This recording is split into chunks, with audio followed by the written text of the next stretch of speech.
the twin pillars of global finance, IMF and World Bank. The world economy is a complex, interconnected web, and at its heart are two powerful institutions: the International Monetary Fund, IMF, and the World Bank. Created in the aftermath of World War II, these twin pillars of global finance were envisioned as architects of a more stable and prosperous world. But are they living up to their promise? The IMF, a financial firefighter. Imagine a country engulfed in an economic crisis. Currency is plummeting, inflation is soaring, and the government is on the brink of default. This is where the IMF steps in, often likened to a financial firefighter.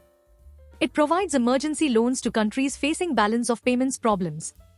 Think of it as a short-term lifeline to help a nation stabilize its economy and avoid a total meltdown. However, the IMF's role comes with strings attached. In exchange for financial assistance, countries often have to implement tough economic reforms, known as structural adjustment programs. These can include cutting government spending, privatizing state-owned enterprises, and opening up the economy to foreign trade and investment. While these measures aim to put a country on a path to recovery, they can also lead to social unrest and hardship for ordinary people. The World Bank, building a better future. Unlike the IMF, the World Bank focuses on long-term development. Its mission is to reduce poverty and improve living standards in developing countries. It provides loans, grants, and technical assistance for projects in areas like education, healthcare, infrastructure, and agriculture. The World Bank often works in partnership with governments and civil society organizations to address the root causes of poverty and inequality. While the World Bank has undoubtedly contributed to development progress in many countries, it has also faced criticism. Some argue that its projects have displaced communities, harmed the environment, and perpetuated dependency. Additionally, the bank's lending terms have been questioned, with some critics claiming that they impose undue burdens on developing countries. A complex relationship.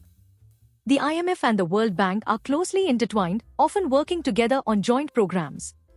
However, their different mandates and approaches can sometimes lead to tensions. For example, the IMF's focus on short-term stabilization might conflict with the World Bank's goal of long-term development.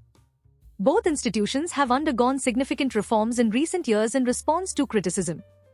The IMF has placed greater emphasis on social safety nets and poverty reduction, while the World Bank has adopted a more participatory approach, involving local communities in project design and implementation. Beyond the headlines.